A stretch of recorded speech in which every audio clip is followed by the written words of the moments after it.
the region, the Mesopotamian marshlands. This ecocide attempts by the then dictator during and in the aftermath of the 8-year destructive war between Iraq and Iran, as well as the second Gulf War following the invasion of Kuwait, have resulted in devastating changes in the water system in the country in terms of governance and operation. The events of the past half-century have either delayed or prevented the required modernization of the water sector in general, especially the irrigation sector. Back in the 80s, general scheme of water resources and land development in Iraq had been carried out by the then Soviet Union companies was a considerable step forward in the management of Iraq's water and land resources. It helped placing the water reforms in Iraq on a track of scientific and engineering planning, introducing rational, timely framed and reasonably prioritized list of reclamation projects. Relative political stability combined with reasonable financial resources attracted well-known international consulting firms to offer their services in the design and implementation phases of sizable water resources projects. The completion of that plan could have transformed irrigation practices from its traditional nature into a water-efficient, land-conserving, with higher productivity farming systems through a modernized network of irrigation and drainage system. However, the intended outcome of the 1980s ambitious government spending in the water resource sector has not been fully materialized, as the implementation plan collided with the serious challenges faced by Iraq at both national as well as regional level, including in the forms of extended wars that destroyed infrastructure, shattered the country's human as well as financial capacities, and strained its relations with its neighbors and the international community. The UN Security Council imposed the severest ever economic sanctions on Iraq in modern history that lasted for 13 years, followed by destructive wars leading up to the occupation of the country in the years 2003-2011. Harsh economic sanctions coupled with badly managed natural resources devastated the economy. The damage to the water system, particularly drinking water and sanitation, has been shocking. The historically self-sufficient food market suffered unprecedented losses and disastrous imbalances in the food market, where food import currently exceeds 2/3 of the market's need. And this has been the case in the last 30 years. In the 1980s onward, dramatic changes took place in the Euphrates-Tigris River basins, manifested in the construction of massive number of dams and control structures at the upper reaches of the shared rivers, namely in Turkey, Iran, and Syria, without consultation with Iraq, which is the most downstream country.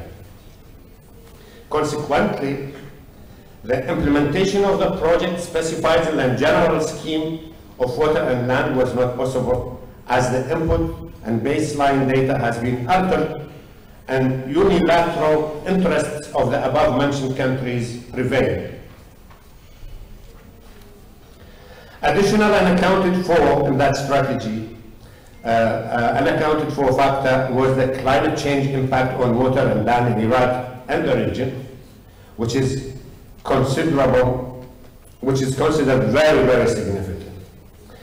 When post-2003 Iraq started to heal its wounds, neighboring countries embarked on the continuation of their intensive water resources projects, leaving Iraq's needs aside. In the meantime, Iraq undertook serious attempts to re-examine its water and land resources by developing its strategic plan until 2035.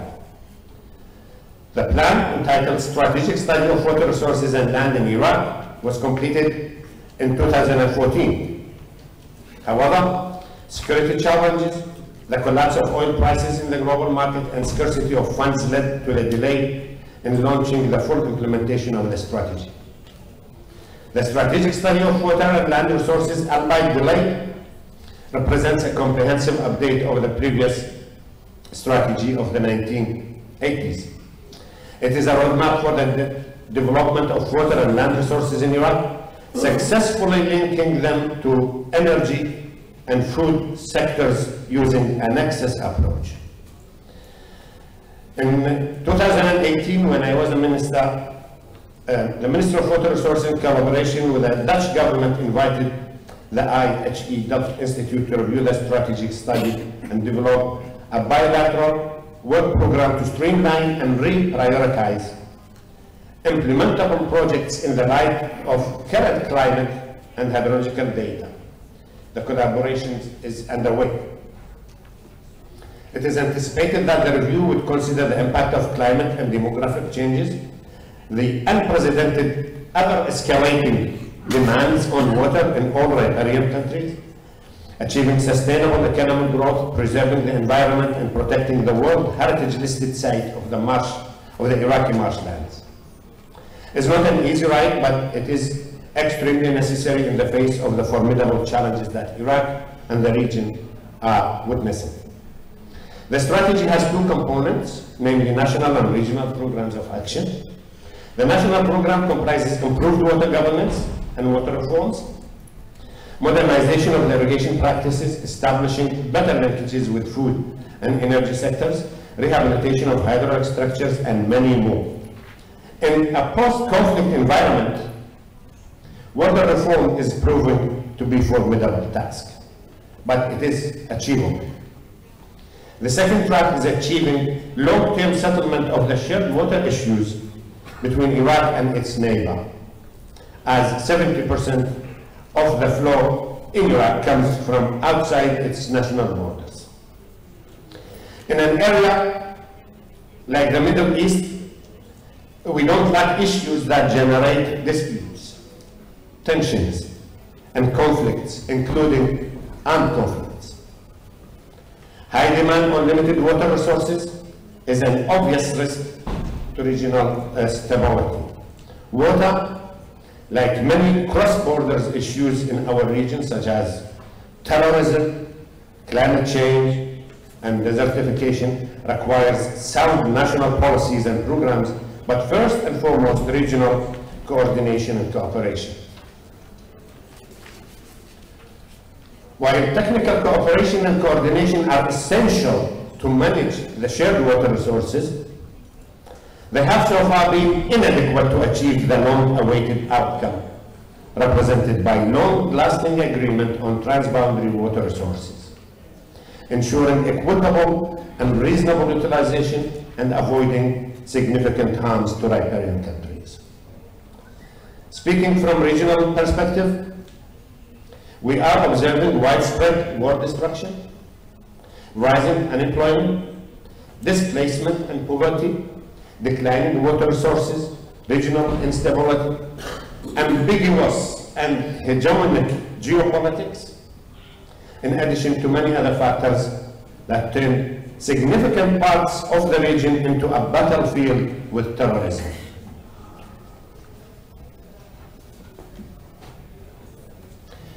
In Iraq, the Daesh terrorists have weaponized water resources and lethally used it against civilian population, particularly in the Euphrates basin.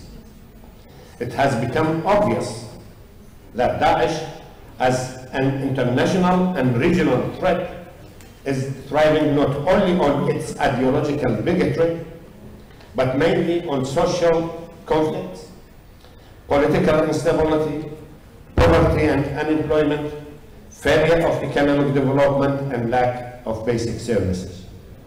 Water lies in the heart of all of that. Poverty, a common enemy, is concentrated in areas where water is scarce or lacking. whether for drinking or for other household purposes or for irrigation. In rural areas, irrigated agriculture is the sole economic activity of the population. Therefore, water must be considered a political and economic priority and a key factor to achieve social stability. In recent years, a reasonable amount of government as well as societal attention has been gathered in our country due to the severe drought weather in the past 3 years and currently due to the major flooding taking place in the region, particularly in Iraq and Iran. From an Iraqi perspective, our country is embarking on peaceful resolution of water disputes with our neighbors. Iraq has never declined any attempt to consolidate technical cooperation on water issues. However, in the complex setting of the Mesopotamian rivers, the issue must advance further beyond the technicalities of exchanging hydrological data and all forms of capacity development involving professionals and engineers towards the wider agenda of achieving peace, sustainability, and regional stability. Water diplomacy is an emerging, promising tool to utilize. It is satisfying to note that our northern neighbor, Turkey, where the Tigris and Euphrates originate, has appointed a special envoy on water, and currently his first visit to Iraq is in the planning phase. We look at that positively.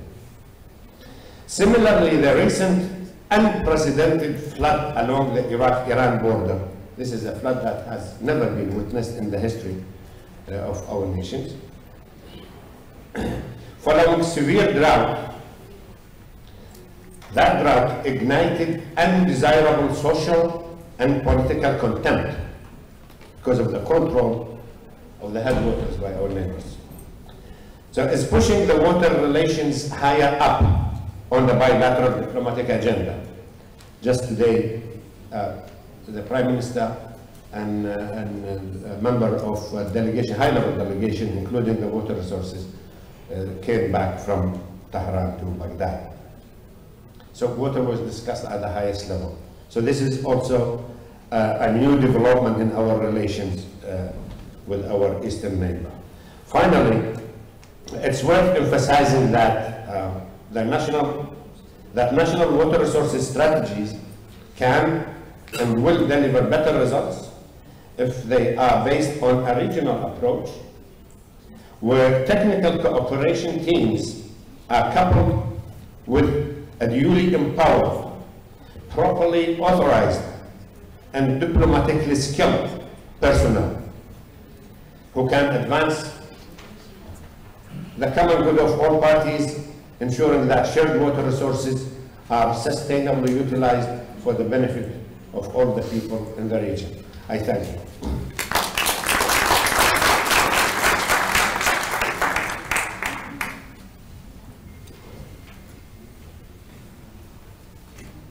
Thank you, Dr. Janari. Actually, you have given a very comprehensive,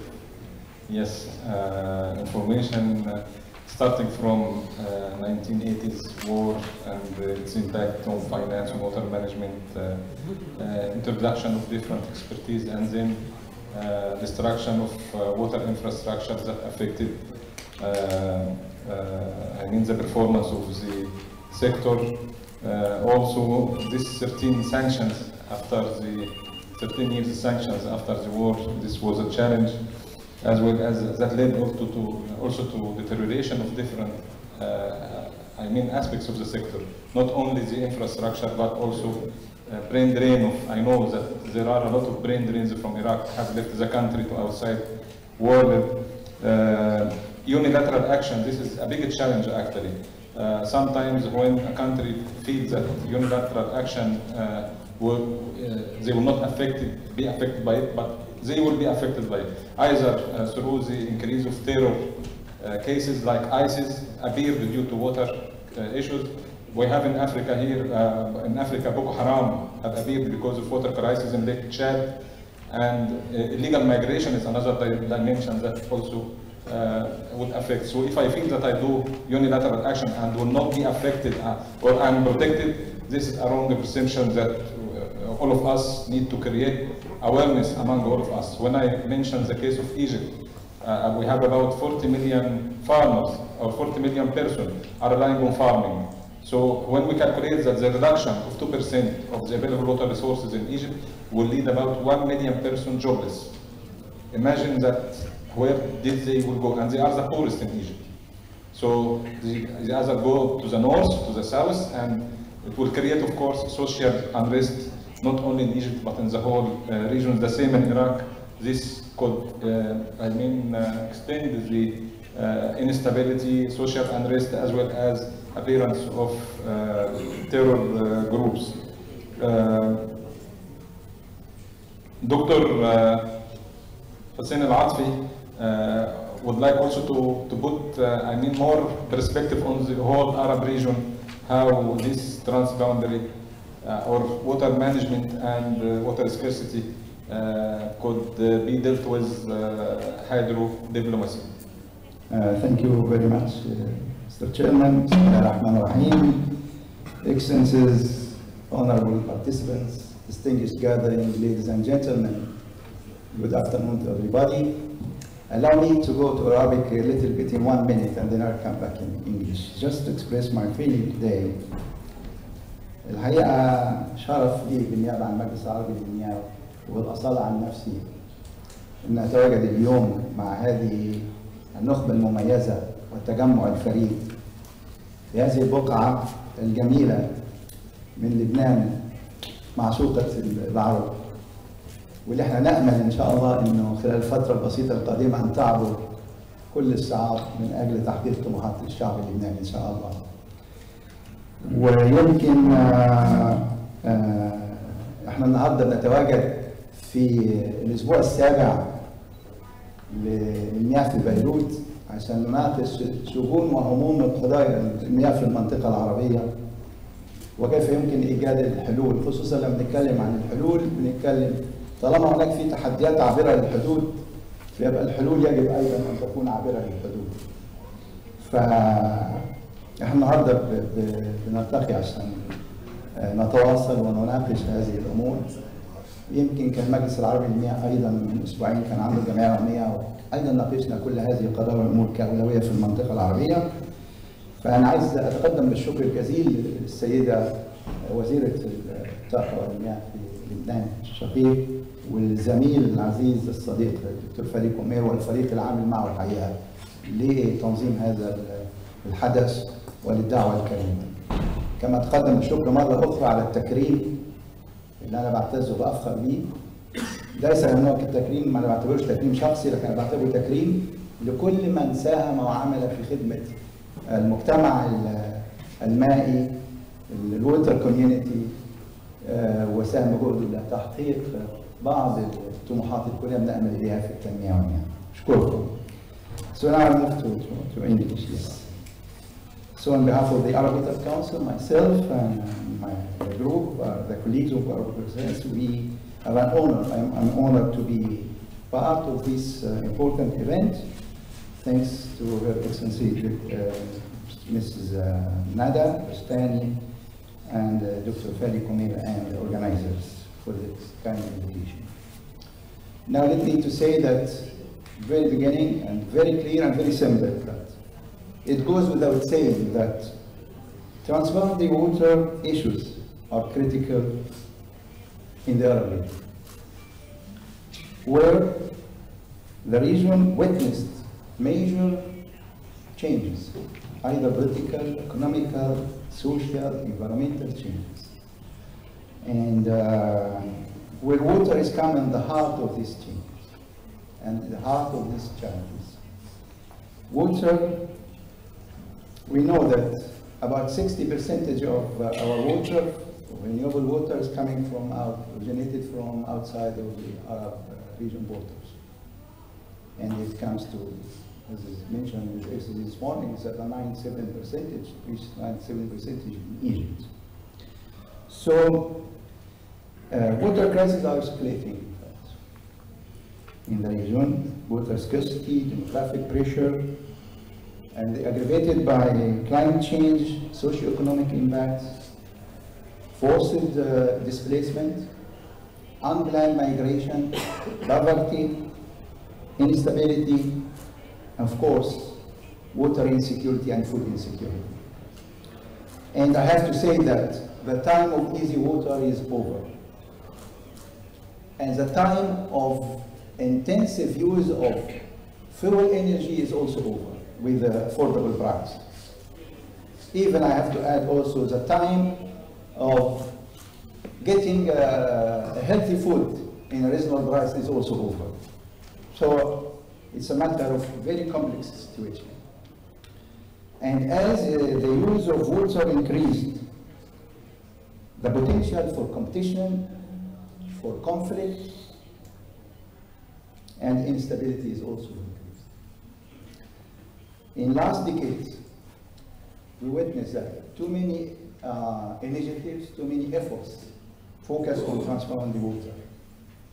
But the reality point out that, and due to the complexity of this issue,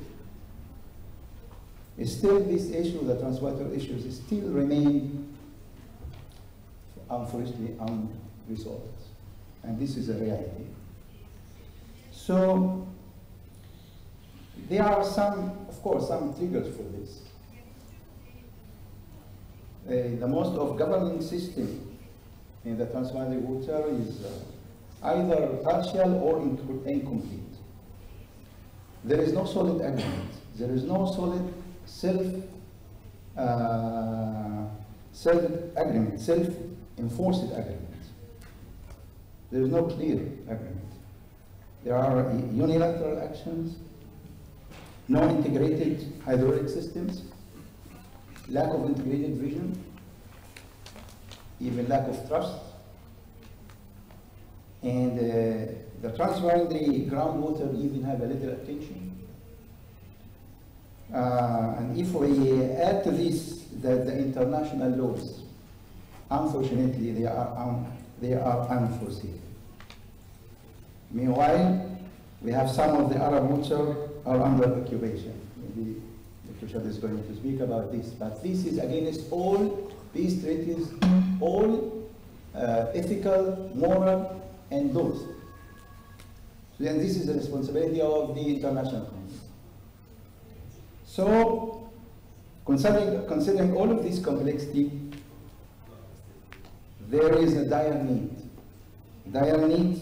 to explore innovation solutions, innovation tools, where we have to enable countries to come together, to come to mutual and common understanding, to reduce tension and conflict, to enhance regional cooperation in transboundary water, to negotiate and to have solid legal agreement, to work more effectively on the ground, based on trust, win-win situation, sharing benefits, equity rights, equitable utilization, and no harm. So when I speak about this, so it means that this is the meaning of hybrid diplomacy. Promotion of hybrid diplomacy is an essential to enhance cooperation in the transboundary water. And here I have to appreciate, in fact, all efforts have been done by a person who took on his shoulder the burden of introducing the hybrid diplomacy concept in Jordan River, in Orange River, in Euphrates River, and in maybe also the Nile. My colleagues and my friend, Dr. Fadi Komer, I have to say. He is the one who started this concept. So, the question here is whether we do need cooperation or hybrid diplomacy or not. It's not this the question. In fact, it's a must. It's a strategic option. We need it. But the question is how practically we can apply this concept and how we can apply the enhancing the cooperation of the in the shared water. And this is the difficult questions. So maybe some drivers for this that we can build on. The similarity and the capacity of the riverain states and the economic integration tool and creation of common interest. Of course, political stability is good drivers to achieve this stuff. But to achieve it as a tool, then we have to enhance communication, dialogues, and inter-dialogues, get mutual trust, get transparency, to understand the culture of each other. This is an important area, culture understanding. To get a constructive cooperation on the ground, in, around, and beyond the river, to enlarging the pie. So effective regional governance. You have to have in some basins, they have a commission, river basin commissions that deal with this. We have to have the joint projects and sharing the benefits. And then, of course, we have to have innovative finance to this project. So it should be assisted by capacity, strengthening the capacity development, data sharing, knowledge, assessment, a good assessment for the water inside the river basin, training, and when I come to the training, you need also to train our young diplomats. We need to train our parliamentarian even. We need to train our media. They have to understand the risks of transboundary waters, and they need to to enforce how we can able to achieve the cooperation among the transboundary. We need to combining science and diplomacy for education.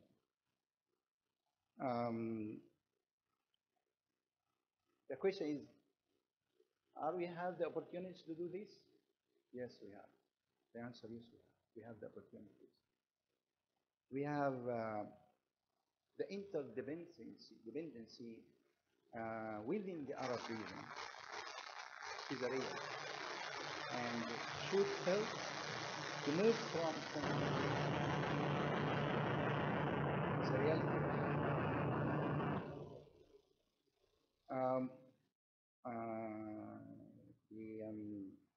The integration water resource management, His Excellency Dr. Hassan mentioned about this, and the nexus approach. Virtual water could be also a role. We have the natural resources, we have the human resources, we have the technologies, we have the infrastructure.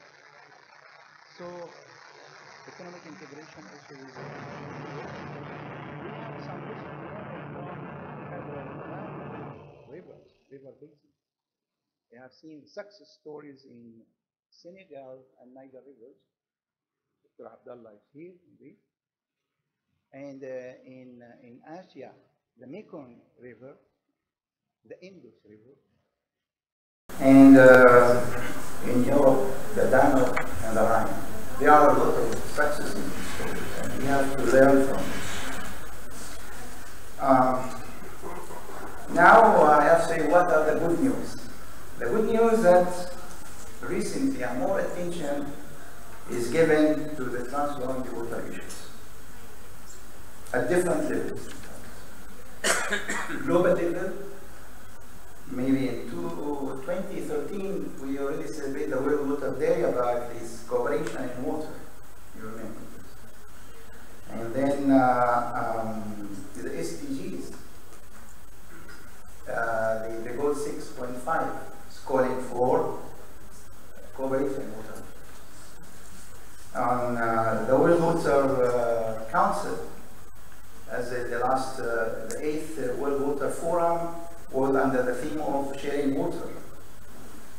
In the Arab Water Council, we are honored to be the Secretary General.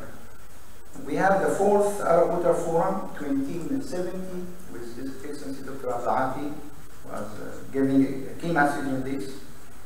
And the theme was sharing water, sharing destiny. And we are working very close with the League of Arab States in the Arab water security strategy, where they have 6 main pillars. One of the main pillars is how to protect the Arab water rights, how to cooperate in the shared water or transboundary water, and working with them very close.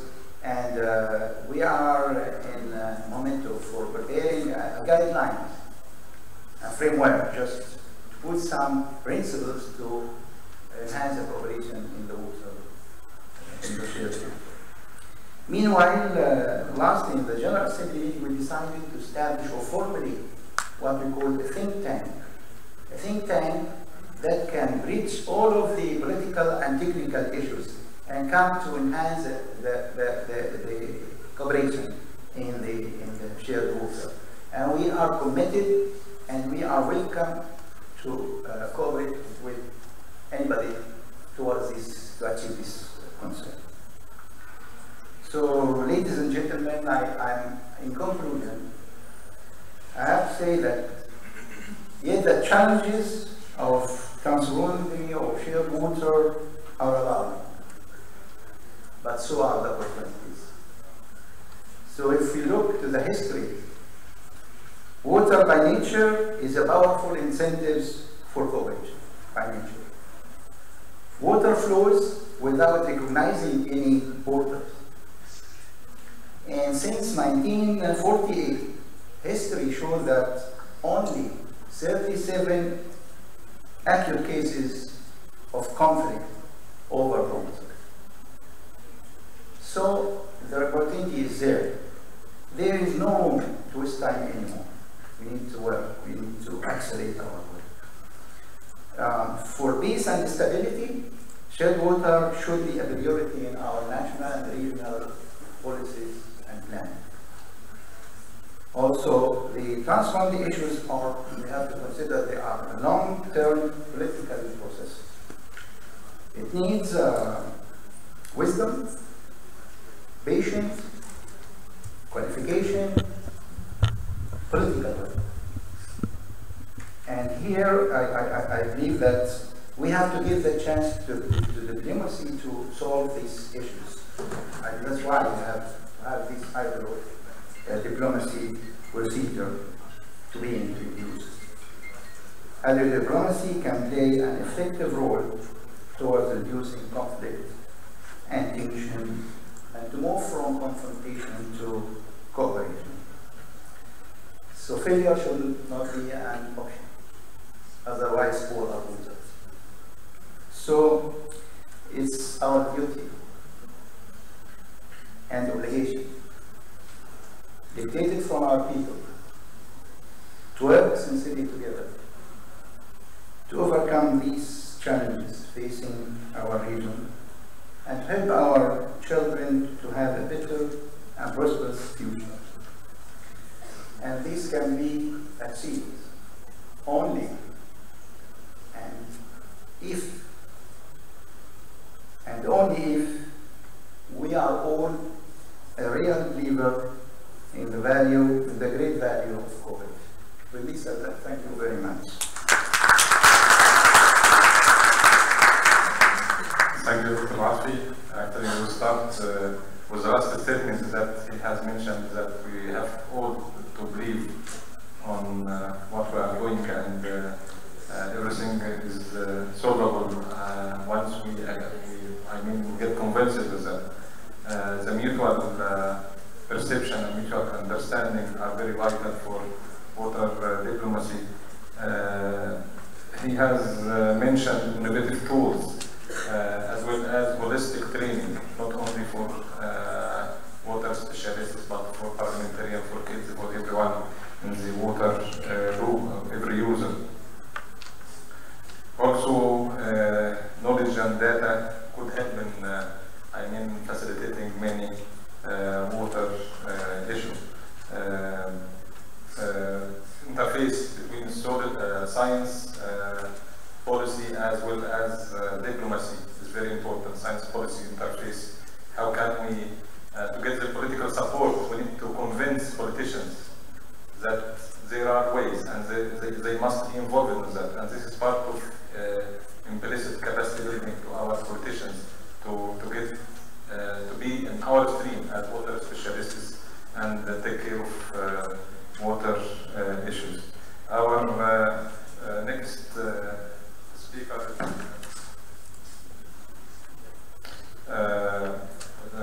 is His Excellency Shaddad Al-Atili, Minister of Negotiation Department, former Minister of Water in Palestine. Please.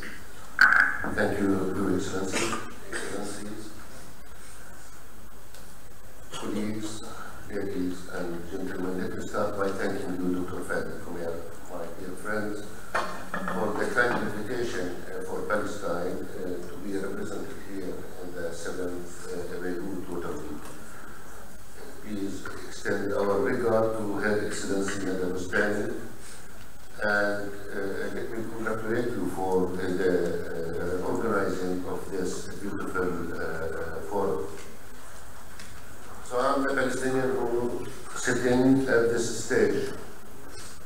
The difference that I have, other than others, that our water is under occupation, and here is the problem that we are facing. While hearing His Excellency Janabi and His Excellency Al-Ati and Al-Atfi, I frankly I don't know from where to start talking about the problem that the Arab facing related to their water, or the problem that we are facing in the Jordan River Basin. And I'm very glad to be invited to speak in this special session that entitled Hybrid Diplomacy, because we do have something that might be presented and could be a solution. Because frankly, we're fed up on a ras-le-bol, comme vous dites, from repeating ourselves, from going to conferences, talking all the time about cooperation and about transboundary and about conventions and about equitable, reasonable and sharing, but nothing happened on the ground. And the example is the Jordan River Basin. Since occupation of our land, Palestine, 70 years, and there is nothing happening on the Jordan River Basin. So for Shaddad Al-Atili and other Palestinian colleagues who are traveling from place to another, hearing about equitable and reasonable, and hearing about international legitimacy, when it comes to our territory, there is something other. And there is nothing happening in our Jordan River Basin. We cannot dare even talking about equitable and reasonable or water sharing. So we're raising flag that this is really a problem. So we have to talk something else other than water. There is something that we are forgetting, we're not talking about, which is the hegemonic attitude that countries have. Hegemonic attitude as Trump did by a signature given to that to Israel. And even they decided to take the word occupied territories. You know, whatever map you are looking at, when you see Jordan or Shib Afar or West Bank or Gaza, the legal term identified and recognized by the international community is occupied territory. It's not right to parent or to his parents to decide to provide this our Banyas River to the Israelis. Because at certain time we have to sit around a table with the Israeli to talk about equitable share. And when it comes to the Jordan River, the tributary of the Jordan River Basin, we're talking about that, and half money that comes from Lebanon, and Banyas that comes from the occupied territory, the senior occupied territories, going to upper Jordan River, going to Tiberia, going to the lower Jordan River, and then it reaches to the Dead Sea.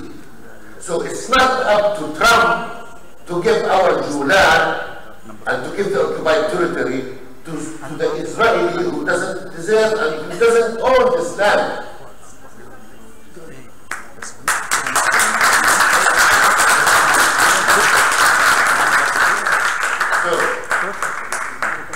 So what to do? What to do?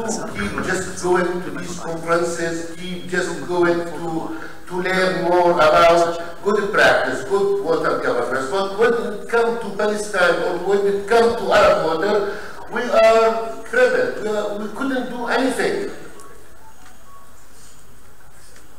It's very painful to hear about Bilad al-Rafidin, the country of the two rivers, Iraq, that is facing a water crisis. Wallahi, it's very painful in the heart to hear this about Bilad al-Rafidin, the country of the two rivers.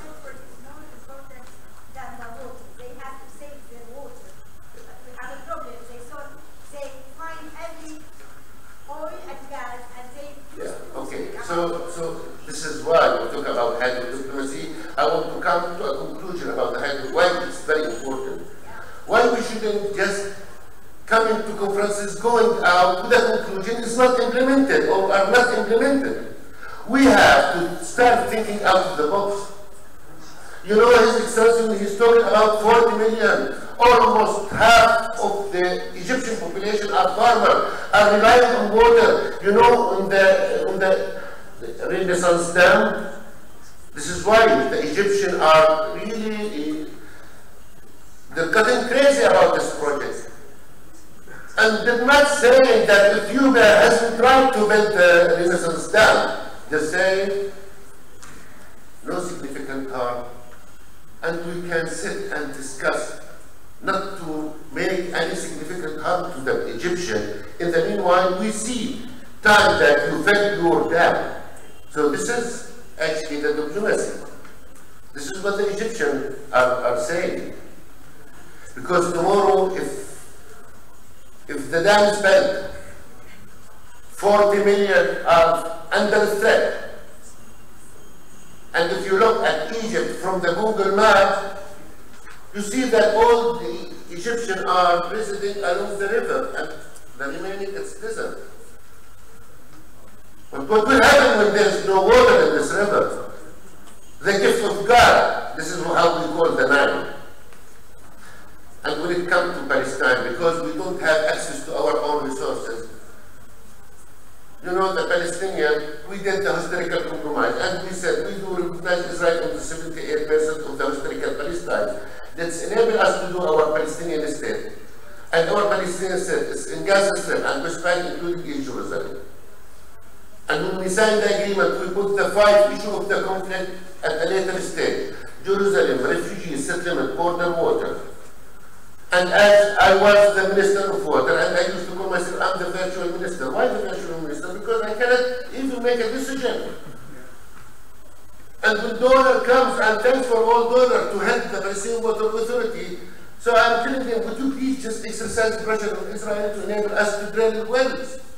Because we do face a crisis in Gaza. Our people there, they don't have water that fits for a human consumption. And this is the UN report. It's not a Palestinian report. UN 2020, Gaza River Base, they're saying that, concluding that no single drop of water fit for human consumption. But our people in Gaza, they don't have alternative. They just rely on the water underneath their feet. And our ladies, they are delivering blue babies because of high concentration of ammonia, madam. Wallahi, almost our people in Gaza become blue.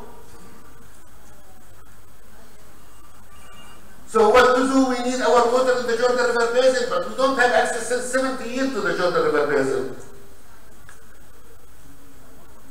So, you donor, would you please exercise some help on Israel? No, this is a political issue, we are technical people. Shaddad, it's better you are engaging on water governance. So, okay, I understand, leave the politics for us. Water governance, we do have rich area with water in the north, in Turkey. So I want to send water to Hebron in the south, because there is no water. So I have to lay down a water transmission pipeline. No. It's a character. Okay, this is the area of the north, and this is the area of the south, and in between, it's area controlled by Israel. They don't provide authorization to lay down the, so how I do good water governance? So we kept going with donor, just learning about water governance, but in the ground we couldn't lay down a water pipe that takes water from the north to the south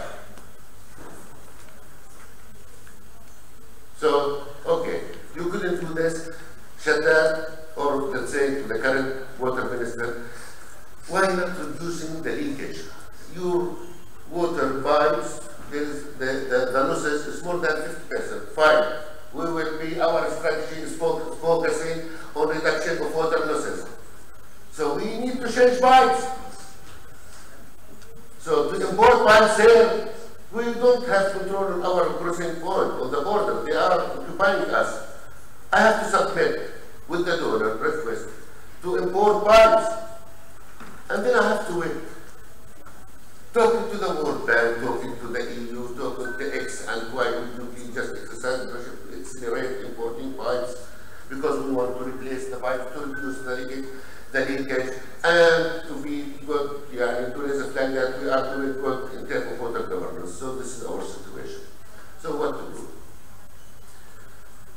Dr. Fadi Toumer, and I echo what Dr. Hassan Latfi said about his initiative that he's leading and taking and bringing to the Middle East, to the MENA region, to the Arab water, about the high diplomacy. And I'm very proud to take part in the 3 conferences he organizes in Paris with Senator Olivier Kelly, talking about the Jordan River Basin, the Tiger Euphrates, and the Nile. And he said 2 years ago, why not establishing a platform, a regional platform to address our regional water? So I said, okay, this is what we need to do. On the Jordan River, the focus now, because I'm Palestinian, and with Lebanese, we do share the Jordan River Basin. By law, who sharing the Jordan River Basin are Jordan, Syria, Lebanon, Palestine, and Israel. So what to do? When the United Nations Convention 1997 has been ratified by 35 countries, and Palestine was the 36th country to sign in this convention, we joined Lebanon, Syria, Jordan, signing this convention. So we are 4 out of 5 signing the UN Convention 1997. Okay, Egypt didn't sign for different reasons. I will not go through it, the prior use and all these problems. What does it say? The UN Convention said it's equitable, reasonable, no significant harm, and applying a regional management of the basin. So now we are signatory to the convention. So with Dr. Fadi Toumer, and the media want to announce it, no problem.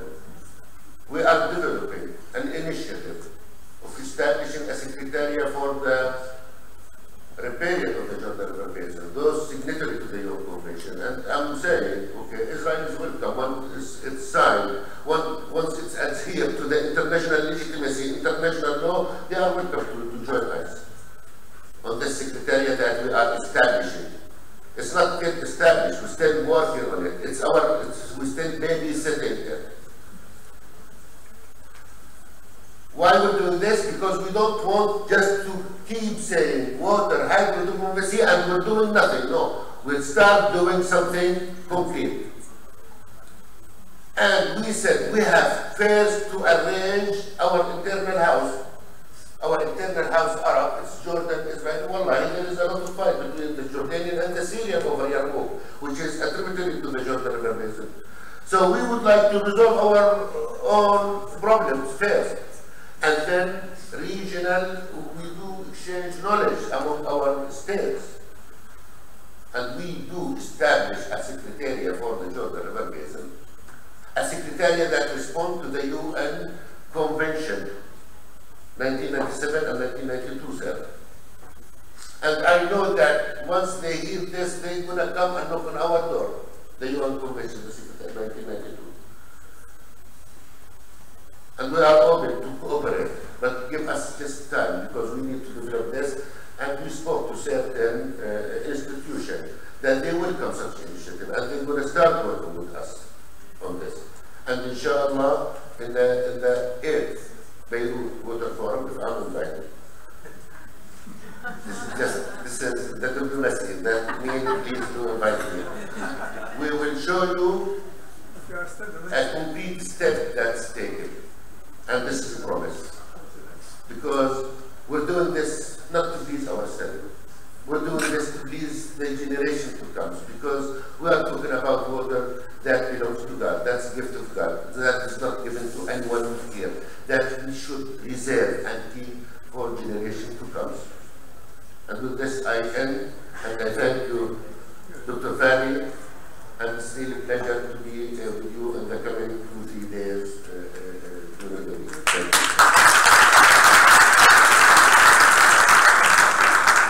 Thank you, Minister Shahad, and yesterday gave another dimension, occupied water and occupied lands, and the way our brothers in Palestine are suffering. Our last speaker is Dr. Kumer, Director General of Hydro-Weekend Electric Resources.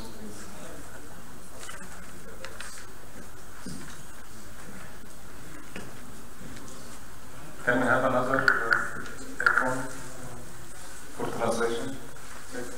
Chers participants, faire le lien avec ce que le président Fauchon a dit dans son discours d'ouverture, c'est que l'eau est une question de politique. Et c'est la raison pour laquelle nous avons voulu organiser cette première table ronde avec ces personnalités, ces grandes figures de la politique de l'eau arabe, afin de vous mettre au courant, de vous sensibiliser à tous nos problèmes dans la région du monde arabe. Je souhaiterais reprendre quelques termes qui ont été cités. Conflit, le contrôle de l'eau, l'hégémonie, la sécurité, tous ces termes-là, il y a eu dans les conclusions des éminentes personnalités qui sont présentes dans ce panel quelques réflexions dans leurs conclusions que je souhaiterais résumer en 3 points. La première réflexion, c'est comment éloigner les conflits. Comment éloigner les conflits au niveau des bassins transfrontaliers en utilisant l'eau comme catalyseur de paix et en appliquant les conventions des Nations Unies, la Convention 1992 qui a été taillée sur mesure pour les bassins de l'Europe et qui a été après ouverte à toutes les nations et qui est dotée d'un secrétariat. Et cette convention aussi, le Liban va sûrement y adhérer. C'est la raison pour laquelle nous organisons donc le 11 avril au Sérail, chez le Premier ministre, une demi-journée pour discuter de cette convention. C'est la deuxième réunion qu'on organise au Sérail, la première étant en 2015 et la seconde c'est cette année. L'autre convention, c'est la convention de 1997 que le Liban a ratifiée, promulguée sous forme de loi et qui nous a permis de renégocier les accords sur le rond avec la Syrie, qui étaient des accords gagnants-perdants, et transformer ces accords en accords gagnant-gagnant pour les deux pays. Donc ça, c'est la première réflexion, éloigner les conflits au niveau des bassins transfrontaliers. La seconde réflexion, aussi, c'est comment sécuriser la ressource et sécuriser l'alimentation des générations futures. Et là, le ministre Hassan Janabi, le ministre Abdelnafi et le ministre Shaddad Attili ont parlé du problème crucial de la nation arabe, c'est comment sécuriser l'alimentation, surtout que 70% de l'eau de l'Irak proviennent hors de l'Irak et 43% uniquement de l'eau arabe proviennent des territoires arabes. Donc à peu près 60% de l'eau renouvelable des pays arabes proviennent de l'extérieur des frontières arabes. Troisième réflexion, c'est comment créer une dynamique économique afin de lancer un développement intégré dans le cadre du concept du nexus de l'eau, de l'énergie et de la l'alimentation, afin que nos sociétés puissent devenir des sociétés politiquement stables. Pourquoi nous avons des problèmes politiques dans nos sociétés? Parce que nos pays manquent d'eau. Et je voudrais donc à cette occasion vous dire que nos pays, les pays arabes, font jusqu'à présent preuve de multiples exemples d'hydro-hégémonie. Peut-être que ce terme-là, je l'ai utilisé au Sénat lors de notre dernière édition de 2018, c'était en décembre dernier, au sujet du Tigre et de l'Euphrate. Mais croyez-moi, chers participants, chers invités, certes, il y a de l'hydro-hégémonie qui se pratique. Et cette hydro-hégémonie est pratiquée soit par des hydropuissances. Une hydropuissance, c'est une nation qui dispose d'une quantité énorme d'eau renouvelable, ou bien c'est des nations qui vivent un stress hydrique permanent avec l'obsession d'utiliser une gestion militaire de l'eau afin d'assoiffer les pays riverains qui en dépendent. Le premier constat, c'est le Tigre et l'Euphrate, qui sont soumis depuis plusieurs décennies au concept de la gestion multilatérale par la Turquie. Je ne voudrais pas froisser nos amis turcs qu'on estime énormément et qui savent très bien qu'ils participent à la construction de plusieurs ouvrages hydrauliques au Liban, de barrages de grande envergure, et je salue leur savoir-faire dans ce domaine, mais il va falloir aussi changer de politique. Il faudrait prendre la main et participer à la reconstruction du Moyen-Orient en faisant la paix des braves, la paix de l'eau des braves. On ne peut pas continuer à adopter ce multilatéralisme dans la gestion de l'eau du Tigre et de l'Euphrate. Et là, je rejoins ce que M. le ministre Janabi nous a dit au Sénat en 2018, lors de notre dernière édition, concernant le barrage d'Iluzou. Ce barrage, il y a eu une entente avec la Turquie pour que le remplissage de ce barrage soit un remplissage progressif. Et voilà qu'à cause de la politique et du fait des élections municipales en Turquie, les responsables ont décrété directement un remplissage rapide du barrage d'Iluzou. Et de ce fait, ils ont assoiffé la ville de Bagdad au mois de juin, qui a connu des pénuries d'eau énormes. Donc, il faudrait que les mentalités changent. Et ça, c'est très important. Le second exemple, c'est celui du bassin du Jourdain. Le ministre Attili nous a donné plusieurs exemples concernant le bassin du Jourdain. Il y a des territoires qui sont jusqu'à présent occupés, le Golan, et dont le territoire libanais des hameaux de Sheba sont toujours occupés. Mais il y a aussi des projets pour instaurer la paix dans cette région, tels que le projet du canal Red Bed. C'est le canal de la paix que nous avons appelé ensemble, qui pourrait constituer donc, disons, un projet pour initier le dialogue autour du bassin du Jourdain. Surtout qu'au Liban, il y a 2 ans, Son Excellence le Président de la République, le général Michel Aoun, a fait une déclaration concernant la présence éventuelle du Liban dans les négociations du Red Bed en tant que pays riverain du bassin du Jourdain, pays riverain du bassin du Jourdain. Pourquoi cette déclaration? Parce que le Liban est une des sources qui génère l'eau du bassin du Jourdain, et le Liban a voulu aussi lancer un projet de grande envergure sur ce bassin dans le cadre du barrage d'El-Saki au Liban, afin de gérer le bassin amont du Jourdain et stocker 50 millions de mètres cubes d'eau, de cette eau dont les territoires du sud du Liban et nos communes ont vitalement besoin de cette eau-là. Un troisième bassin, c'est celui du Nil, qui connaît toujours des tensions hydropolitiques entre entre les pays riverains. Et ces tensions se sont aggravées avec la construction du barrage de la Renaissance.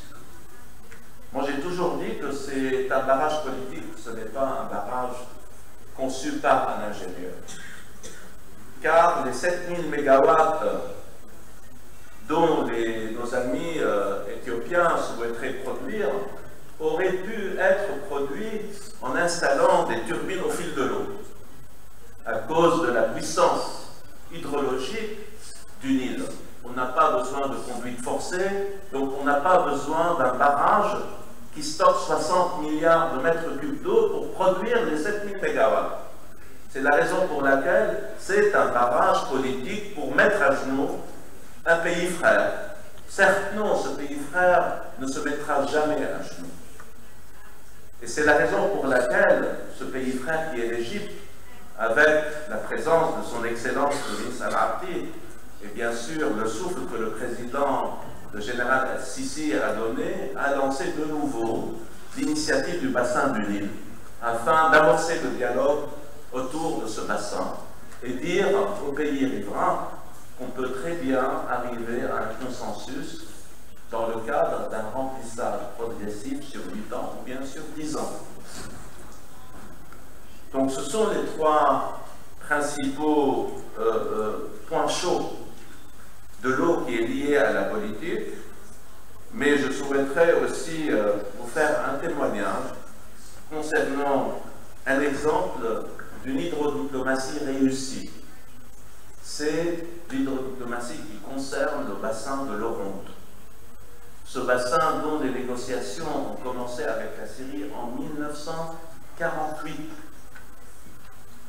pour arriver à un accord en 1997, perdant-gagnant, perdant pour le Liban et gagnant pour la Syrie. Et comme je fus l'architecte des négociations concernant ce bassin, en se basant sur la Convention des Nations Unies 1997, après la ratification de notre Parlement de cette Convention, et là je voudrais saluer les efforts que le président Nabil Berri a aussi accompli dans le cadre de la ratification de cette Convention, c'est grâce à cette Convention qu'on a pu changer la donne.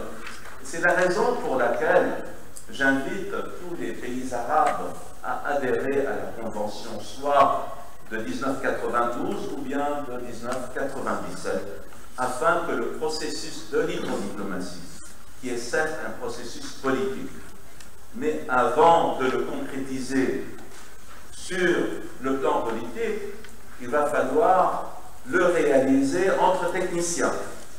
On sait très bien comment réfléchir entre techniciens. Dans ce panel, il y a 5 ingénieurs qui sont là et qui sont responsables de la politique de l'eau de leur pays. Entre techniciens, avec les bases de données, avec le danger du changement climatique qui va réduire au niveau des bassins transfrontaliers de 30% le débit de ces bassins-là et qui va générer des conflits, ce changement climatique qui va générer des conflits, qui va générer aussi des réfugiés climatiques qui viendront chercher où se trouve l'eau.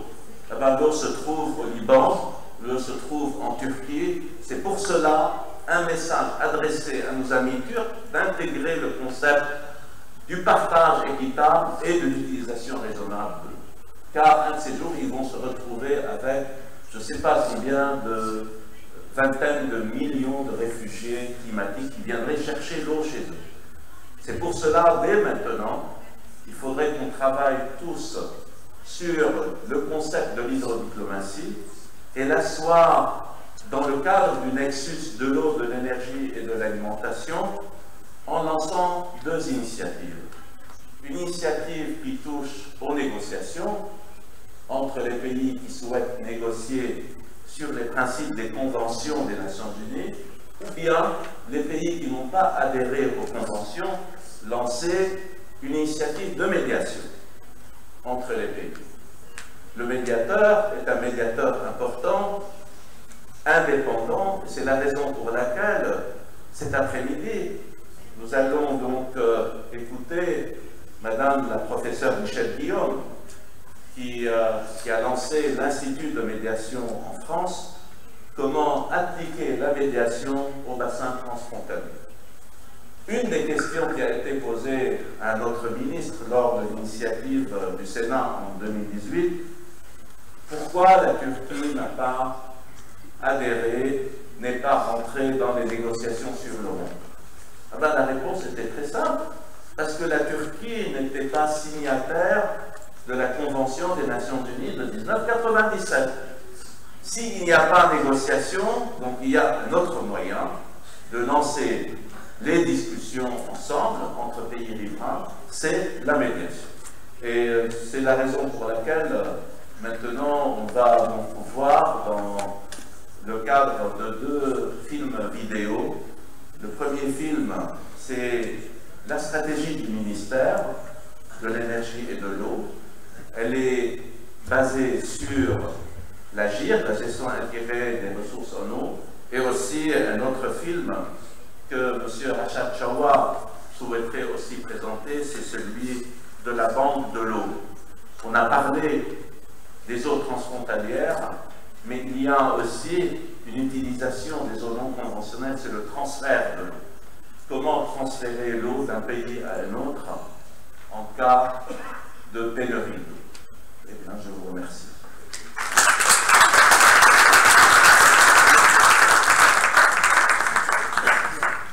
Thank you, Dr. Fadi. Actually, your speech also, as usual, is very comprehensive and get enlightening about different issues.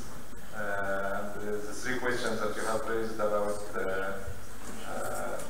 how to convert conflicts in transboundary water as a risk catalyst and UN convention, how can we implement the economic dynamics of water and food nexus. Also, we have put another term about political dam as well as win-lose agreements that are not sustainable. There is a film that will be presented at the end of this session about activities by the. So maybe you can move the chair a little bit so as to watch the film. And then Mr. Shawa will have the floor for water.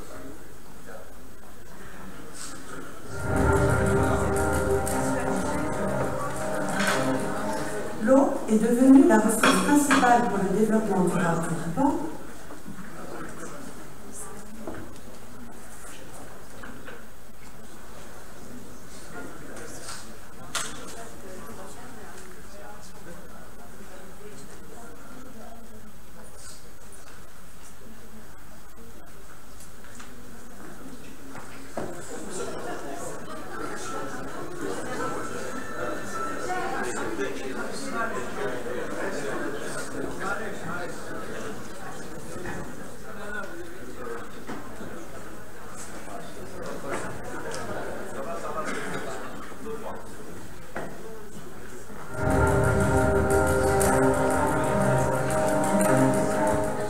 Est devenue la ressource principale pour le développement durable du Liban, qui subit actuellement les effets néfastes du changement climatique et démographique.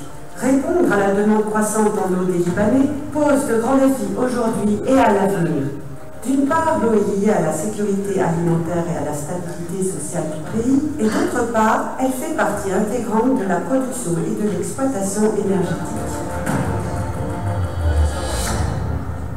La garantie d'un approvisionnement constant en eau devrait prendre en compte les facteurs suivants: la diminution des précipitations et de l'enneigement, l'épuisement des eaux souterraines, les infrastructures d'approvisionnement désuètes, l'environnement dégradé et la pollution croissante, les infractions sur les cours d'eau. La diminution des précipitations et de l'enneigement, l'épuisement des eaux souterraines, les infrastructures d'approvisionnement désuètes, l'environnement dégradé et la pollution croissante, les infractions sur les cours d'eau.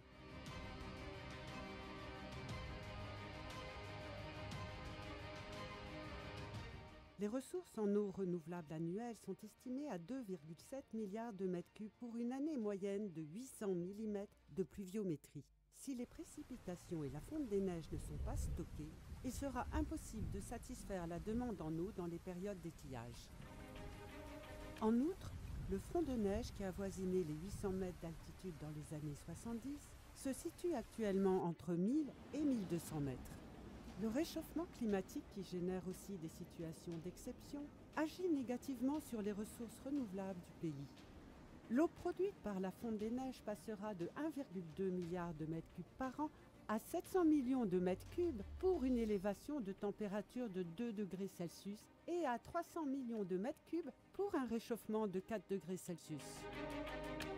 Le taux d'évaporation n'est pas négligeable et représente environ 4 milliards de mètres cubes par an, soit presque la moitié des précipitations sur le territoire libanais.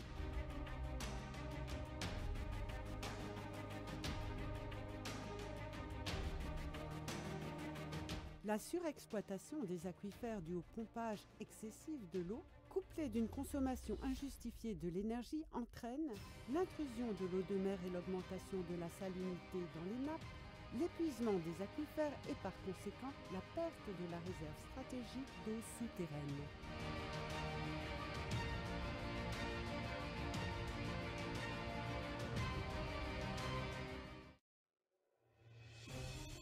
Afin d'éviter les conflits qui apparaissent entre les États riverains et pour assurer une meilleure gestion des eaux internationales, le recours à l'utilisation d'outils technologiques est une nécessité pour identifier avec précision les bassins internationaux.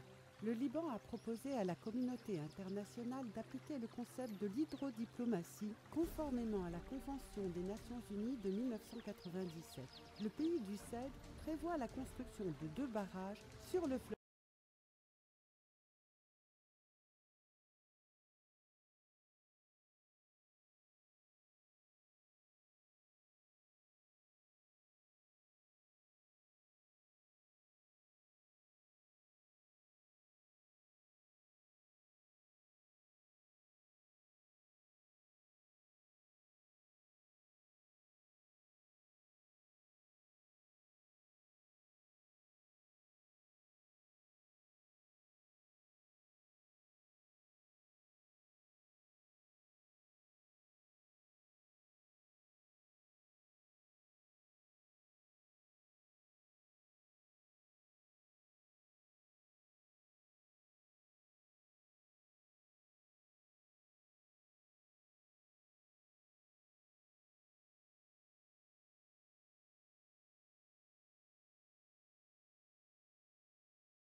Secteur d'exploitation.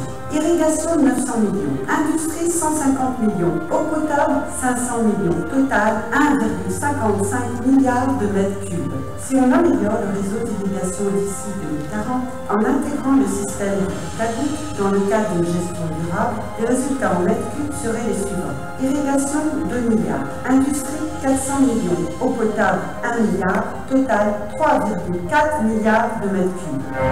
Les besoins en eau dans tous les secteurs d'exploitation rapportés entre 2018 et 2040 font apparaître un déficit net qui dépasse 1 milliard de mètres cubes par an.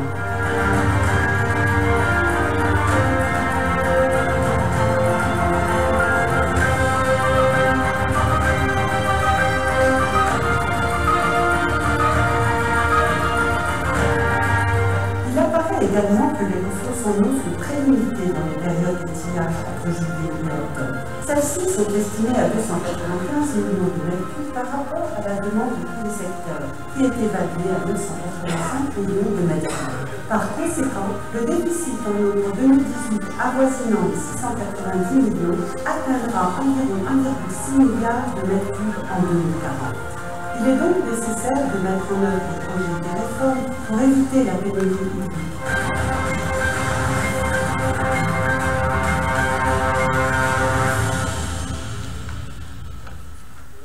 Selon les statistiques officielles de 2015, la population du Liban était de 4,8 millions d'habitants. En considérant un taux de croissance annuelle de 2,7%, le Liban comptera en 2040 une population de 8 millions d'habitants, y compris les réfugiés politiques qui représentent actuellement 1,5 million d'individus.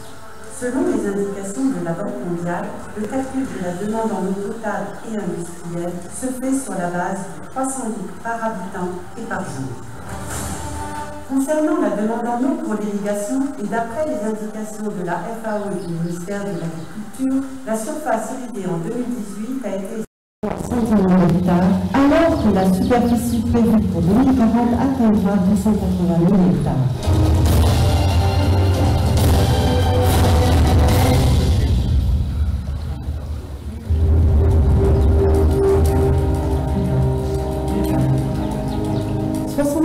Des superficies irriguées au Liban dépendent de l'irrigation superficielle, qui gaspille énormément d'eau, alors que les 25% restantes sont équipées par le système de talus et d'aspersion. Par conséquent, on remarque que le secteur agricole consomme 80% des ressources en eau renouvelables. La priorité pour 2040 est donc d'adapter le système du talus pour couvrir la majeure partie des superficies irriguées et de l'utiliser 6 000 m3 au lieu de 10 000 m3. Le but étant de limiter le gaspillage des ressources renouvelables, tout comme dans les pays développés. Ce constat réaliste de la situation libanaise montre qu'une crise hydrique menace notre pays. Le ministère de l'Énergie et de l'Eau a présenté une stratégie nationale proactive de gestion intégrée des ressources en eau par bassin pour sécuriser l'eau des citoyens. La mise en œuvre de cette stratégie comporte deux axes essentiels, à savoir la composante verticale qui concerne les projets techniques tels que les retenues, barrages et lacs collinaires, la production d'énergie hydroélectrique, les stations d'épuration et de potabilisation, les résurgences d'eau de mer, les eaux grises, la réhabilitation des cours d'eau, l'efficacité des réseaux et la recharge de la lame. La composante horizontale étant la gouvernance, le code de l'eau, les PPP, la formation, la protection des écosystèmes. Le but de cette stratégie étant d'assurer la sécurité socio-économique et alimentaire des Libanais.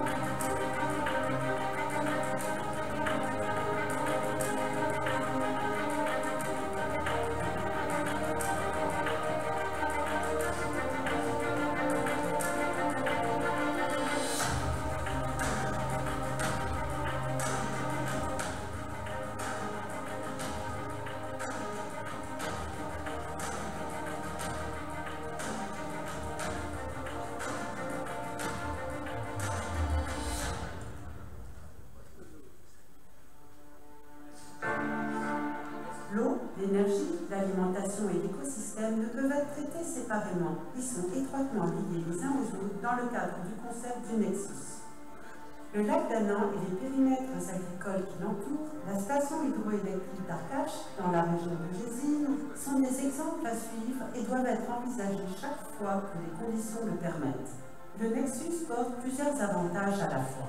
Le stockage de la ressource dans les lacs aide à assurer la demande en eau potable et en irrigation toute l'année, mais aussi à la production hydroélectrique non polluante à travers des conduites forcées reliées aux turbines électriques.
La bonne planification des projets hydrauliques nécessite pour l'application de l'AGIR la mise en place d'un organisme de bassin.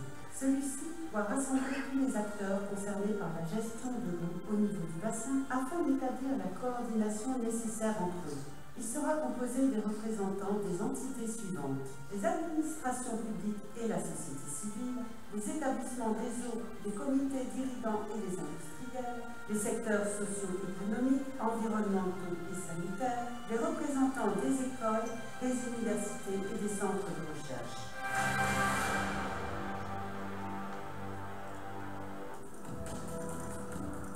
La quantité totale des ressources hydriques renouvelables pendant les périodes de sécheresse est estimée à 295 millions de mètres cubes et reste très faible par rapport à la demande croissante en eau. Ainsi, il faut rappeler que plus d'1,2 milliard de mètres cubes d'eau est gaspillée chaque année puisqu'elle se jette dans la mer. C'est pourquoi, afin de couvrir cette demande et contribuer à assurer la sécurité alimentaire, il faut construire des lacs communautaires et des barrages sur tout le territoire libanais, ce qui permettrait de stocker environ 850 millions de mètres cubes d'eau d'ici 2040.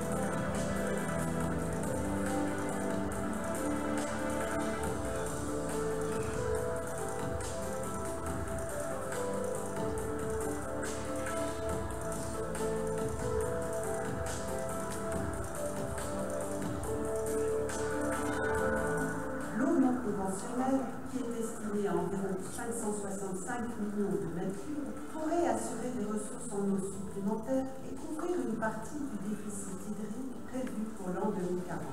Elle se présente comme suit. Premièrement, l'eau usée traitée. La plus grande partie des eaux usées est collectée par les municipalités et rejetée sans traitement dans les rivières, les vallées, les cours d'eau et les nappes phréatiques, ce qui engendre des conséquences graves pour l'homme et l'environnement.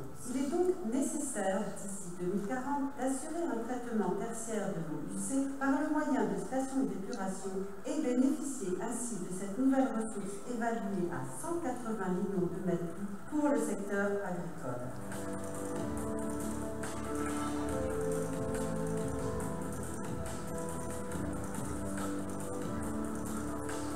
Deuxièmement, les résurgences d'eau de mer. L'exploitation des résurgences d'eau de mer, qui font partie des ressources en eau non conventionnelles, sont estimées à 385 millions de mètres cubes par an. Quant au dessalement de l'eau de mer, connu pour être une solution très énergivore, son utilisation est prévue à partir de 2040 après l'exploitation totale des eaux conventionnelles. Cet usage devrait s'effectuer avec un coût énergétique raisonnable.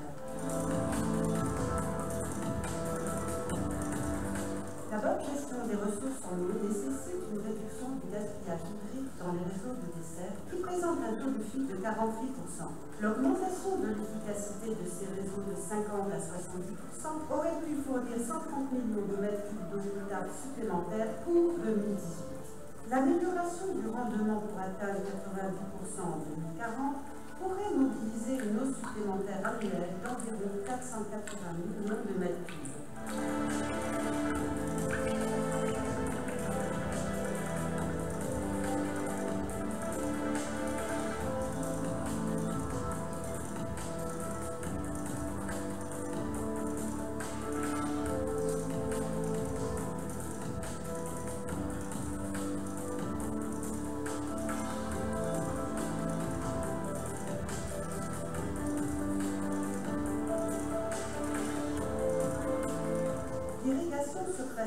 Utilisée actuellement par la majorité des agriculteurs, consomme un volume énorme d'eau renouvelable atteignant 1 milliard de mètres cubes, ce qui représente une grande proportion de l'eau renouvelable totale par an.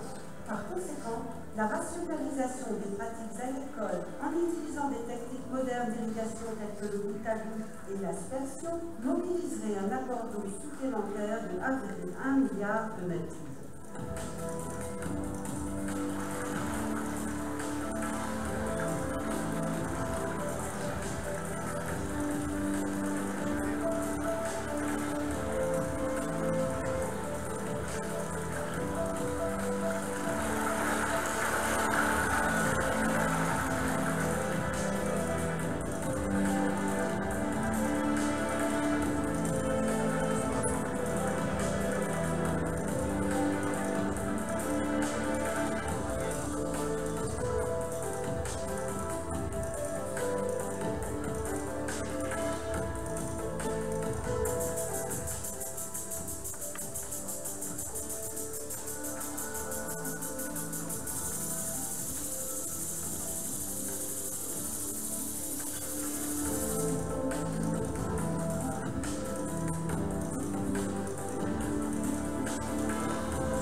L'eau souterraine a été pour une longue période la principale source hydrique, sachant qu'elle devrait constituer une réserve stratégique à utiliser pendant les périodes de sécheresse. Le surcoupage des forages a induit à un rabattement de la nappe et à une intrusion d'eau saline.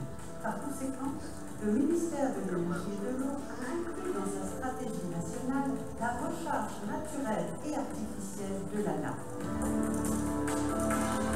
Le Code de l'eau, ratifié par le gouvernement libanais, constitue la pierre angulaire des réformes dans le secteur hydrique. La création d'un centre d'information et de formation au métier de l'eau, CIF, destiné à créer un système d'information ainsi qu'à la formation des leaders de l'eau, ingénieurs et techniciens, renforcera l'application de la bonne gouvernance et l'agir. Il est évident que les eaux usées sont malheureusement rejetées sans traitement dans les rivières, les cours d'eau et les eaux souterraines. Mais le plus inquiétant, c'est le déversement des déchets dans les espaces municipaux. L'utilisation des pesticides et des engrais chimiques dans l'agriculture pollue l'environnement et engendre des dommages à la population. Les réformes, incluant les partenariats publics-privés dans le cadre d'un système BOT ou du DBOT, pourraient garantir les fonds nécessaires pour surmonter le déficit budgétaire de l'État et financer les projets de développement hydrique. Un projet de loi PPP, qui inclut toutes les infrastructures hydriques, a été élaboré par la DGRHE en 2003 pour assurer la gestion optimale des bassins.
Le concept de la culture de l'eau a été renforcé par le ministère de l'Énergie et de l'eau dans ses composantes techniques, administratives et diplomatiques.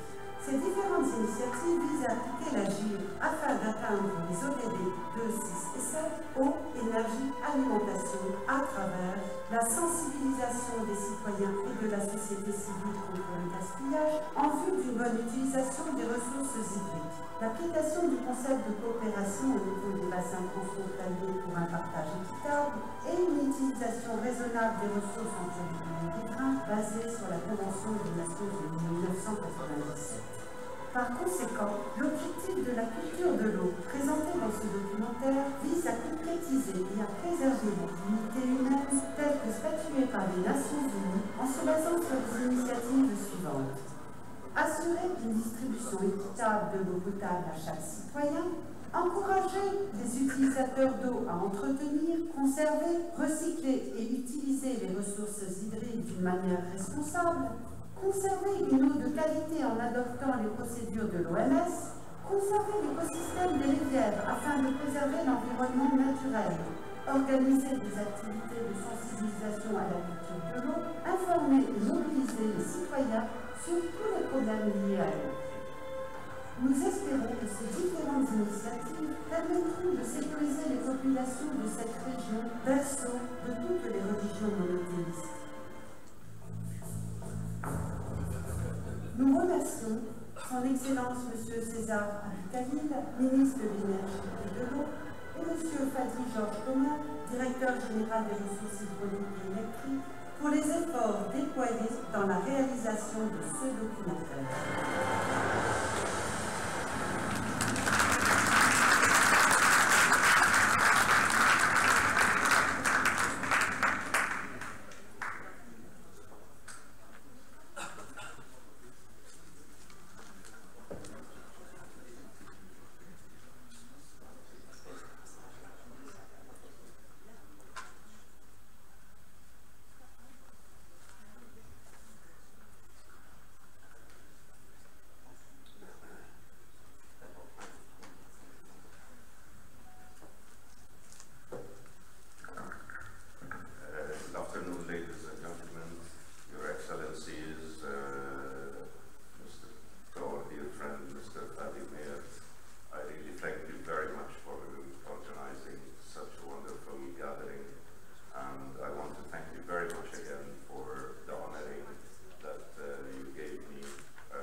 from rivers to oceans. If we take just 10 to 20% whatsoever on the ecological life surrounding, but it can do a great contribution and support to it. And this is what we see in the case of Lebanon. It's a pity that such a beautiful country like Lebanon, still people today buy road water tankers and pay money to go to their homes instead of network. It's a great pity that the country of the two rivers, like His Excellency Mr. Jalabi said, deprived from water. It is even to the point that it's a pity that a few months ago Kuwait started sending bottled water to the people in Basra. And Kuwait is deprived from water. Kuwait is the most #1 country in the world for water consumption because people, they don't care. Kuwait is the second poorest country on water poverty after Mauritania. And of course, I don't want to say, Dr. Shaddad, the situation in Palestine is a disaster. But seeing something very interesting in also the movie, which is the flow of the water resources and the springs inside the sea. I had the pleasure through Mr. Ramon Aoudi, the chairman of Aoudi Bank, to work on the project Blue Gold Lebanon. And I visited these sites, you know, felt it for it. And it's a pity, abundant amount of water, but just need casting, piping, purification, and Lebanon can have water and export water from just these resources. Even in the Quran, it says, وَفَجَّرْنَا فِيهَا مِنَ الْعُيُونِ, it's we exploded, you know, these springs from water, fresh water, going unbelievably from 200 to 600 meters away from the shore. Nothing. At the end of the day,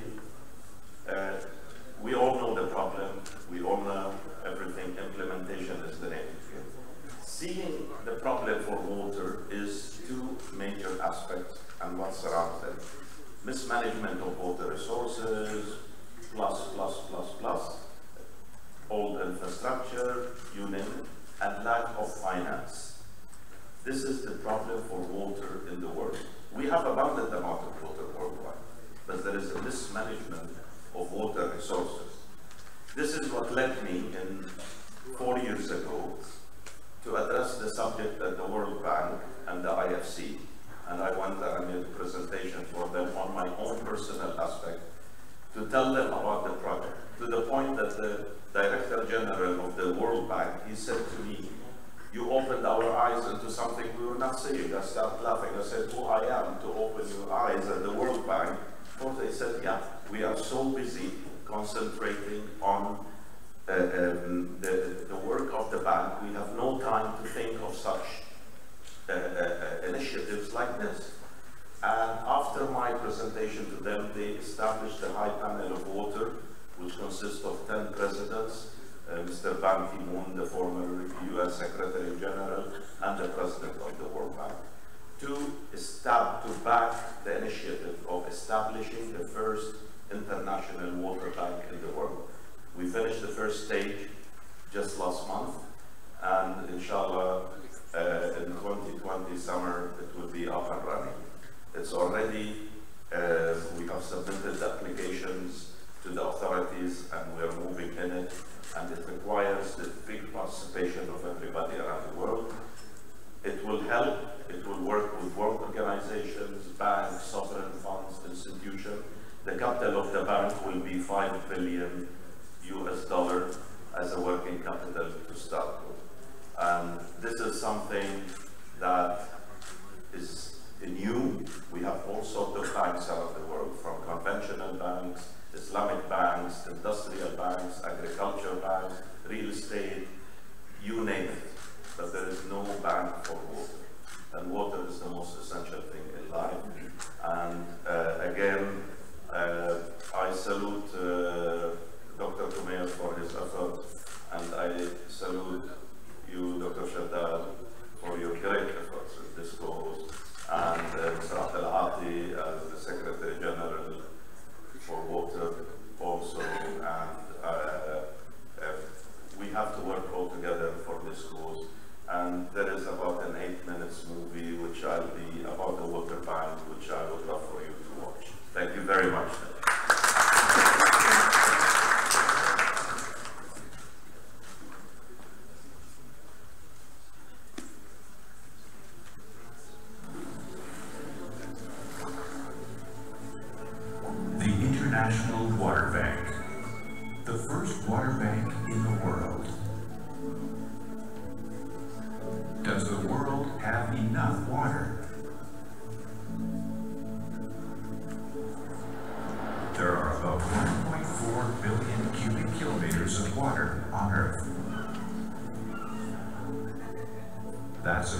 70% of the planet.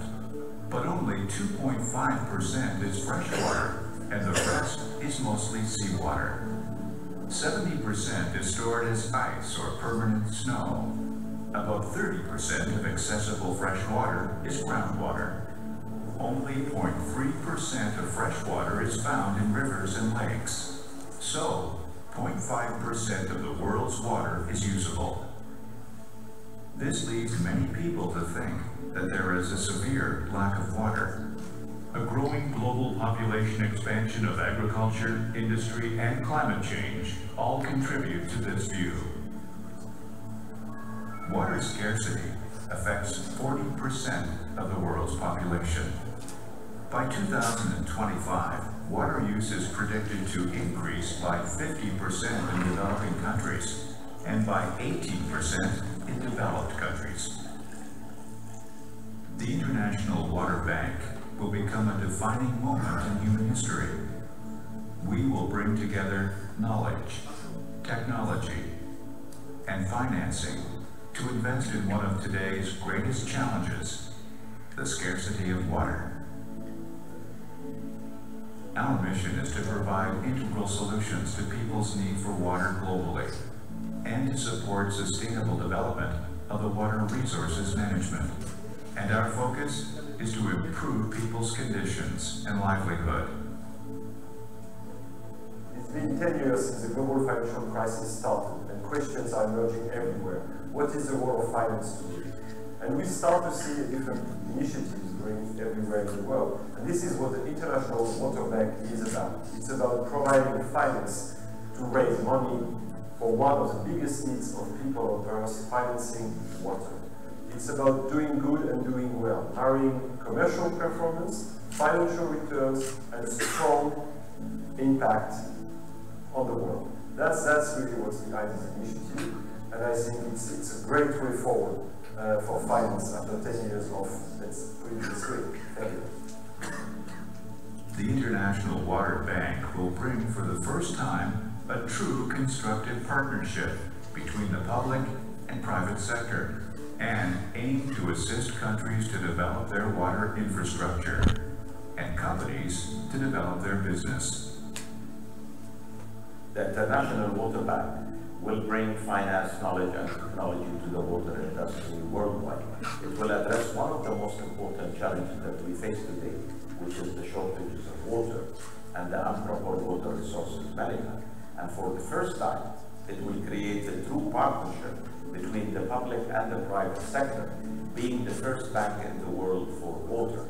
By the year 2030, the amount of funds that we need for the development of the water sector will be in excess of $1.4 trillion. And we know for a fact that the International Water Bank will not be able alone to provide this finance, but rather than to play a major role with other world organizations and institutions working in the water industry. The shortage of finance is actually the main reason for this sector not to be developed on a world scale. Being the founder and the one behind the idea of creating the first water bank in the world, I have the honor and privilege to have been working together with our current board, who collectively are high authority into the finance and into the water sector globally, and who personally I contribute the success of this bank coming to life to them. This is not a legacy that we will have ourselves, but rather a legacy that we will offer and we will contribute to the world. We have also created an honorary board which consists of world leaders and personalities that will work together with us in the promotion of this great world-class initiative. This is a unique world-class step which will develop the water industry worldwide. We will adopt the global goals and the climate change agreements and world initiatives on water. We will have an opportunity to shift to a sustainable, resilient path, working with dedicated global institutions. Water is life. Today's world needs well management, resources for human beings. Today, water stress is one of the greatest challenges. As population growth and shifts with more urbanization from 7 billion to 9 billion people around the world, it is more important than ever to find solutions for clean water for people, for agriculture, and for industrial purposes. With that in mind, today, the International Water Bank is coming to life. It's starting to provide the financial services and the knowledge that is necessary to address this important challenge that the world faces today.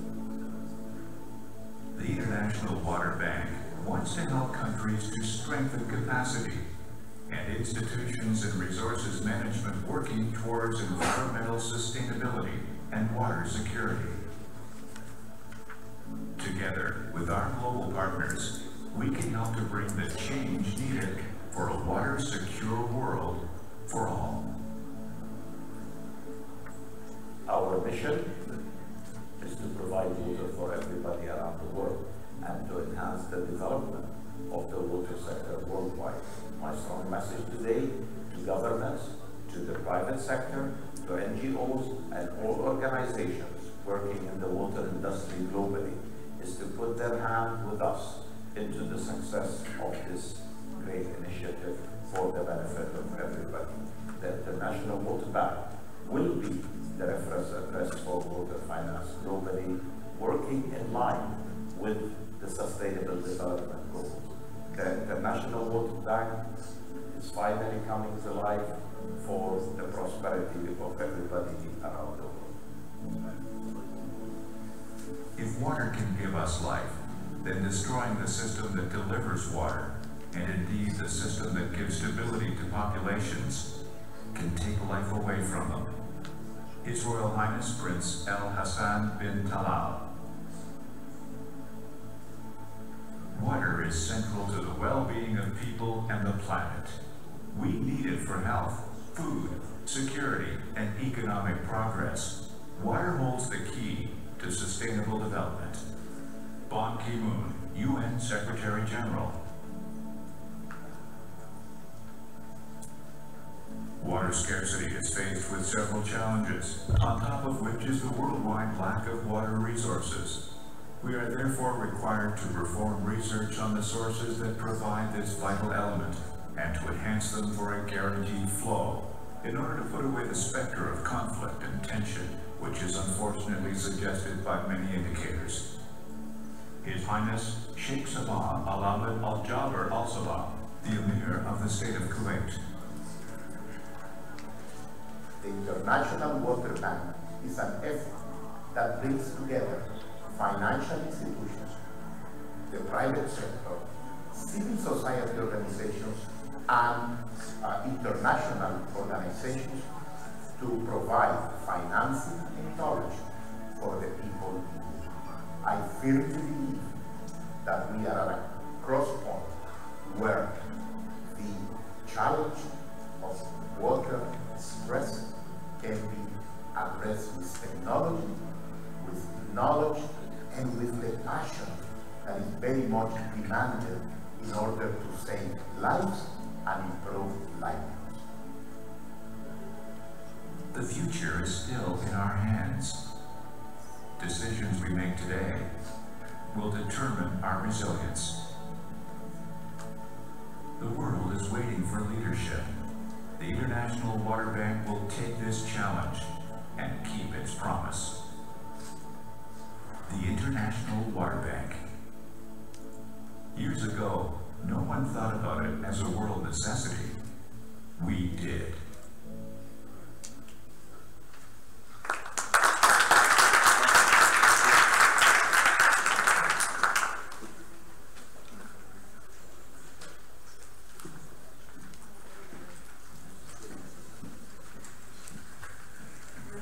Merci beaucoup pour ce très beau film, monsieur Machawa. Je vous invite maintenant à une pause déjeunatoire juste derrière vous et nous nous retrouvons vers 14h30 pour continuer cet après-midi.